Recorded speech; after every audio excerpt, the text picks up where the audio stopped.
Oh, well, hello, neighbor. It's a beautiful day in the neighborhood to play video games. How are you doing? Would you be interested in rejecting the myth of American exceptionalism and continuing to celebrate Halloween into November? No? Well, listen here, you little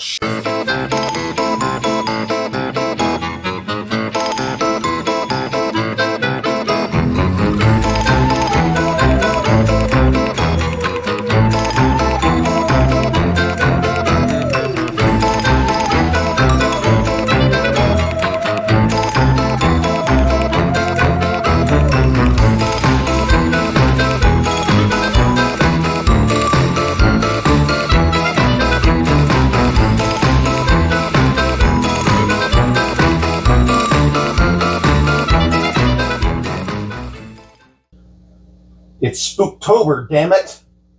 Still Spooktober. No Thanksgiving, except for that Thanksgiving horror movie. That's the only Thanksgiving allowed, are horror movies.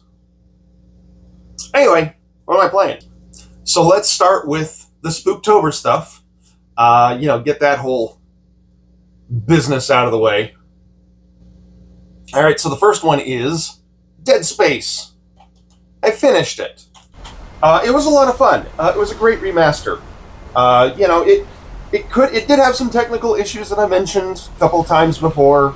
The PlayStation 5 has some strange artifacting in its upscaling technology that it's using. I forget, is it FSR? Is that the one that is on AMD machines, like the one on the AMD GPUs, like the one in the PlayStation 5? Anyway, regardless, it did have some artifacting, but aside from a few instances, it really was, it was okay. But, other than that, it was a really great remaster. They did a really good job.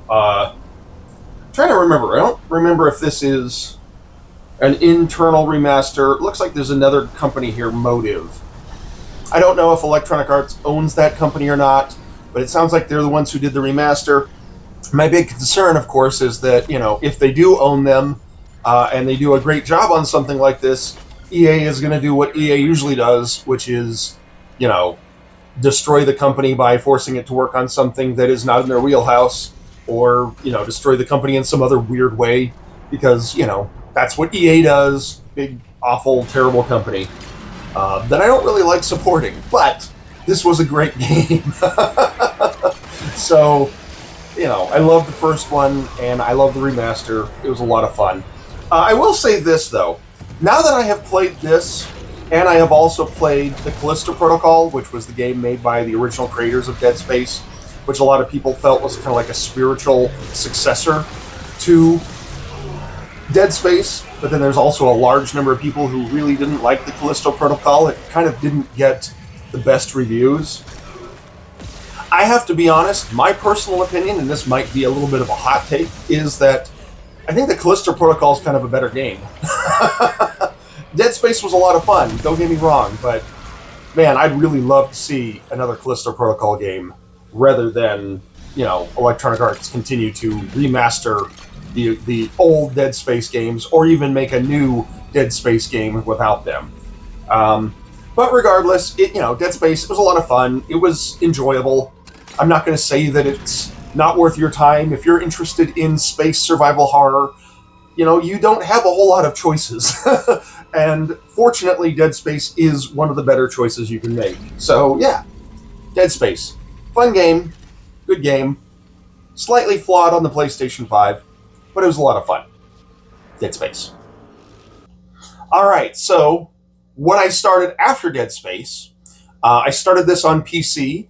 This is something that just came out literally last week as of the time of recording this, maybe 2 weeks ago by the time this goes up, is Alan Wake 2. Now, Alan Wake 2 is the sequel to, of course, the original Alan Wake, which was the game that started this year's Spooktober for me. That was the first, I think that was the first one, wasn't it? Or did I play another horror game before it? I don't remember. I would have to go back and look at my videos. Well, regardless, I already played the Alan Wake remaster, Alan Wake 1 remaster, this year, just like a month and a half ago or so. And now I'm playing the sequel because it just came out. I will admit, I'm a little bit salty about the sequel. Remedy made the decision to not release the game physically, so I wasn't able to get a physical edition that I can hold on to, that I can hold up to the camera, that I can put on the shelf. And, you know, as a collector, I really do prefer having a physical edition. And because, of course, there's no physical edition, and I'm left with only the digital edition, if I'm left with only the digital edition, 9 times out of 10, I'm going to get it on PC because I want to have the best experience possible.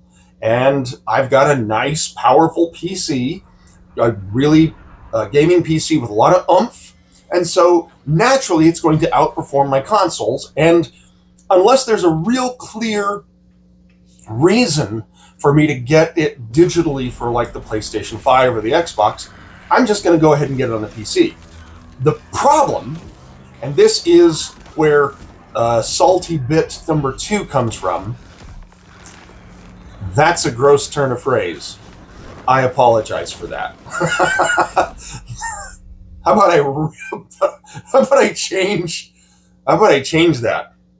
I guess my second thing, how about that? My second salty, maybe I should just give up the whole salt phrasing. How about this? The second thing that I'm upset about, that's a better phrase.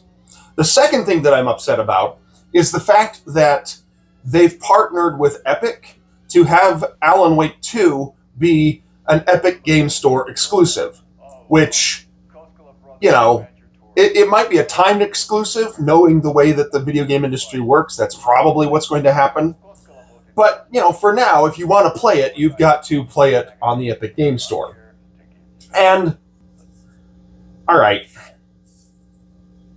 my hat comes off because I got a real rant here.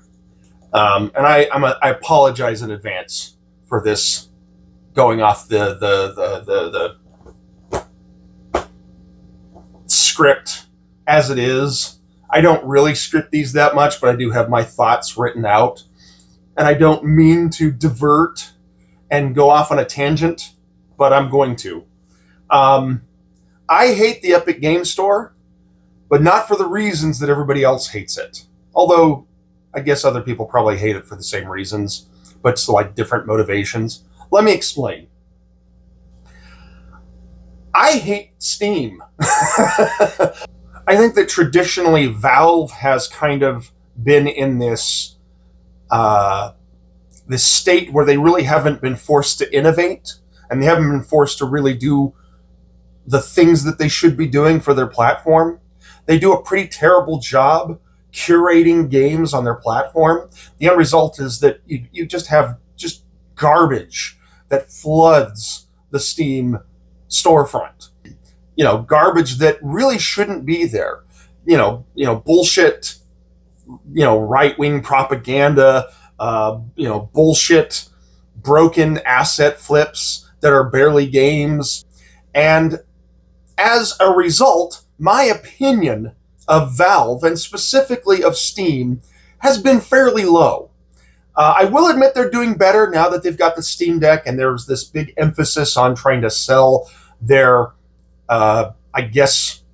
enclosed garden of a platform. You know, they really do want to lock you into their platform and have it so that there's no other place for you to buy these games. Everybody wants that. All the video game console manufacturers, they all want that. And I understand that that's what they want. And as a result, Steam has improved a little bit, but it hasn't improved enough. And I'd really love Valve to have some solid competition on the PC front, which is why way back when Epic announced that they were getting into the PC storefront business, I was on board. I was like, yeah, hell yeah, let's get another big company in there to just kind of like eat Valve's lunch a little bit, to make Valve do better. I was on board with that. The problem is, every step along the way, Epic has done a terrible job. Like, utterly terrible job. They released a storefront that didn't have a cart system. It didn't have a wish list system. What were some of the other crap it had? Didn't have. It was like a whole bunch of stuff that it was missing. A lot of that stuff has been added since, but it's taken like, 2 or 3 years for them to add this stuff that should have been there when the thing launched. In addition to that, the Epic Game Store launcher is this bullshit embedded browser thing that is just bloated and just takes up so much resources just to run. It is hideous. And there's so many other weird little design decisions, like the way that their achievements work, the noise and the pop-up is obnoxious. It's like everything is done badly. And as a result, even though I kind of want to support somebody who's competing with Steam, I just don't want to support Epic because their launcher is shit and they're kind of just doing a lot of bullshit. And they're not. Then there's, of course, the whole big ass layoff this last year that they did. I don't remember how many thousands of people they laid off, but like they laid them off while at the same time not reducing the corporate pay of their executives. So, fuck Epic. Anyway, what's my point? My point is, I very reluctantly bought Alan Wake on the Epic Game Store because you know what? Fucking Epic. But you know what? I did buy it because I really wanted to play it. So yeah, there's the end of the rant. Let's move on and let's talk about the game. Put my hat back on. Is that Oogie Boogie? What's his name? Is that his character's name from... This is Nightmare Before Christmas, isn't it? Yeah, it's Nightmare Before Christmas. Anyway, back to Alan Wake 2. So, I'm not sure I really need to tell you what Alan Wake 2 is. It's the sequel to the, 2013 game, Alan Wake, or 2011. I don't remember when it came out. And it's a sequel that has been long awaited. Many people have been really excited for it, and the reviews so far have been very positive. Aside from the fact that it is a fairly resource-intensive game. I mean, this very much feels like a next-generation title or a current-generation title. This really doesn't feel like something that's kind of straddling the generations. And it really is. It requires a lot of oomph from your PC if you're playing it on the PC. Either that, or it requires quite a few compromises if you play it on the consoles. Digital Foundry has done a great video going through and showing some of this stuff. I'm not going to, belabor it. I'm not going to try to explain it because I would do a terrible job.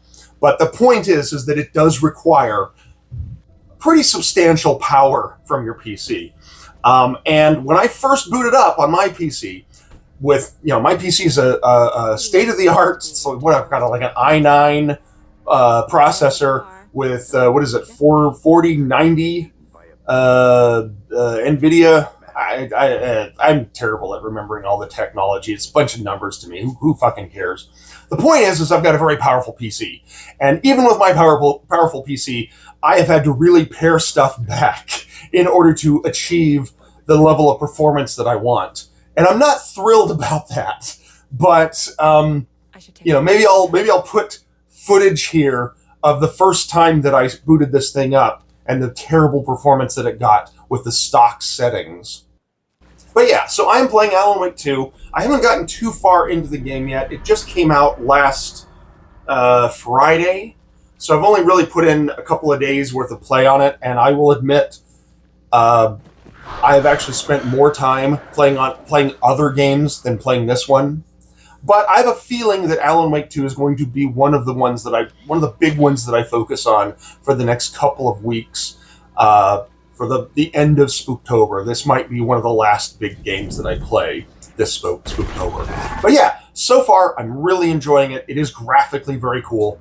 I will say if I have one complaint, it's that it starts fairly slow. It takes I don't know, a few hours before things really start ramping up and you start actually getting into gameplay that isn't just wandering around and interacting with things that are vaguely cutscene related. You start the game by doing a whole lot of investigating and talking to witnesses about this murder, and there's not a whole lot of action. So it's a bit of a slow start to the game.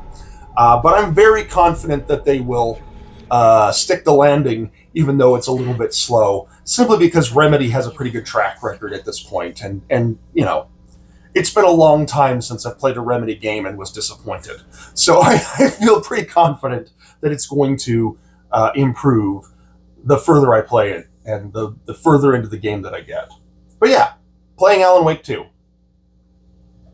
All right, so what's the next Spooktober game that I'm playing? Well, I started Daymare 1994 Sandcastle, which is the prequel to is it Daymare 1998, which was like this Resident Evil survival horror clone that came out a couple of years ago that was kind of hokey. Point is, this is the sequel prequel. Prequel? This is the prequel.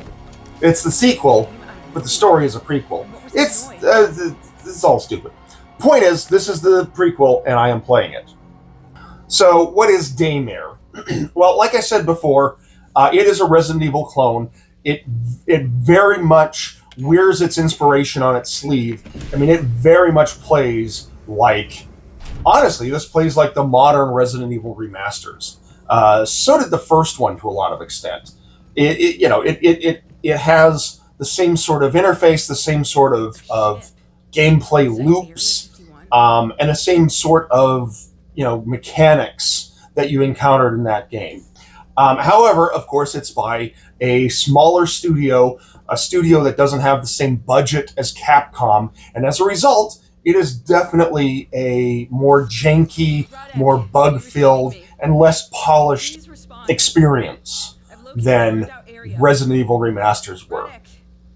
That being said, I loved the first game.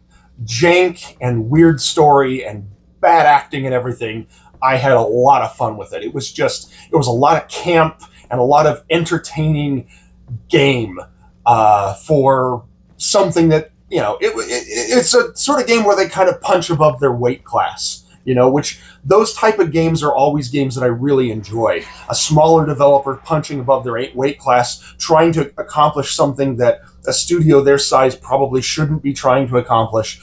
I really tend to love games that are like that. This includes things like the Elix games or some of the stuff from Don't Nod. I just really like when smaller studios do stuff like this.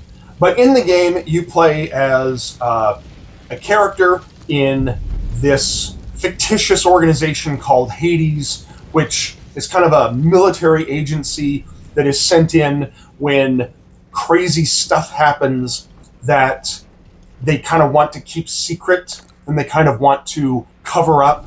So you are one of the characters that's sent into this to investigate these instances of something strange happening at Area 51 out in Nevada.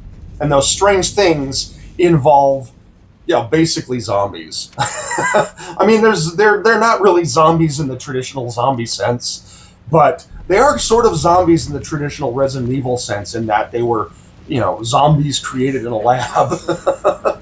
But, think Area 51 with zombies, and you kind of give it a pretty good idea of what this game is. I haven't gotten too far into the game yet. I literally just started it last night. And I'll admit the main reason I started it was because I was looking at the calendar and I was like, man, I am running out of time for when I can legitimately still call things Spooktober games. So I need to start getting more of these titles that I've been having on my backlog, and I need to start playing them and getting them going so that I can, wrap up Spooktober with a bang. So that was one of the main reasons that I started Daymare. All right, last Spooktober game that I'm playing. Silent Hill 2 on the PlayStation 2. Now here's the deal.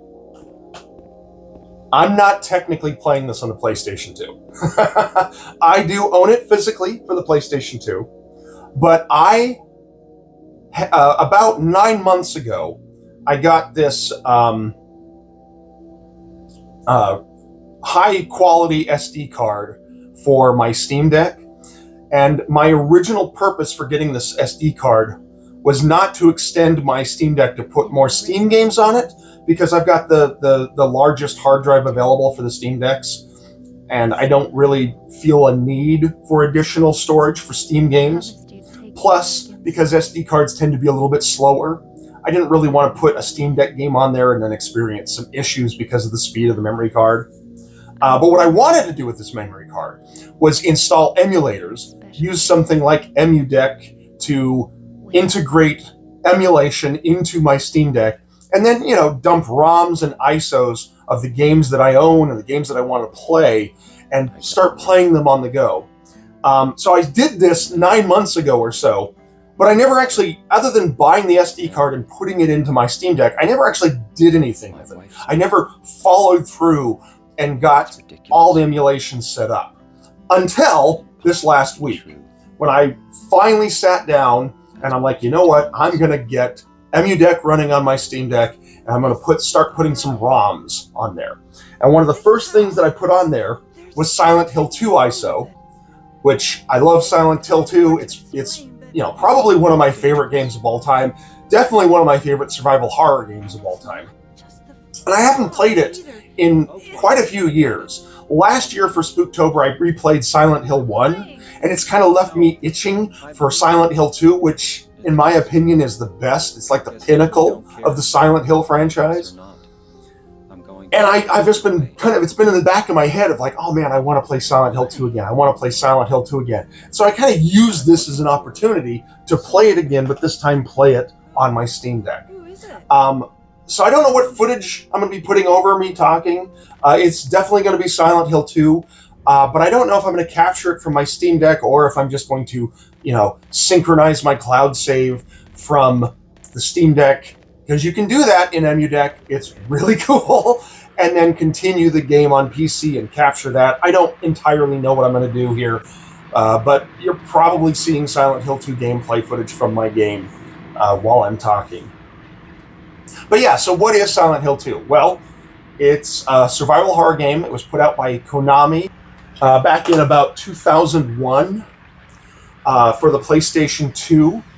Silent Hill is a long-running survival horror franchise that's owned by Konami, and of course Konami these days doesn't make a whole lot of games, so the only real Silent Hill things to exist these days tends to be their crappy casino slot machines and the okay-ish Silent Hill movies that came out several years ago. The point is that Konami hasn't seen fit to really do much with Silent Hill lately. They had that whole Silent Hill playable teaser, the PT demo that came out several years ago on the PlayStation 4. This was to be a new Silent Hill game made by the legendary creator Hideo Kojima, who is, one of the people who was responsible. He was the creator, actually, of the Metal Gear franchise. And of course, that whole thing got canceled, and Hideo Kojima had to, he left the company and founded his new company, and it's kind of left Silent Hill in limbo ever since. There's supposedly some new Silent Hill games coming out. I think one of them is being made by Bloober Team, which I realize is also fairly controversial. But regardless, the classic Silent Hill games, 1, 2, 3, even The Room, and even some of the later stuff like the Wii game, the Silent Hill, what was it, Shattered Memories? These were all really good games. And, strange Konami being idiots aside, there's still stuff that's very much worth your time to play these days, which is why I'm going back and playing Silent Hill 2 on my Steam Deck. I don't really have too much to say. It's a great game. If you know about it, you probably already know it's great. If you don't know about it, well, now you do. But yeah, I'm playing Silent Hill 2. I'm playing it on my Steam Deck, and it's the PlayStation 2 version, and it's a lot of fun. This is my last Halloween shirt that I intend to wear. It's the haunted house, Atari 2600 haunted house ghost. Or actually, no, this isn't the ghost. This is your character with the candle. This is an official shirt. I got this from Atari. You can go get it if you want. I don't know. I don't know how to end this video.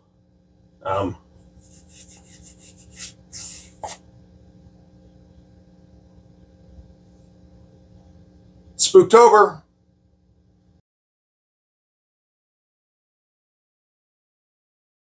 Shoes up. Kitty, leave. Leave the cardboard alone. Because I know I just opened mail sack video and threw the cardboard here and haven't cleaned it up yet. But that doesn't mean you need to go bite it.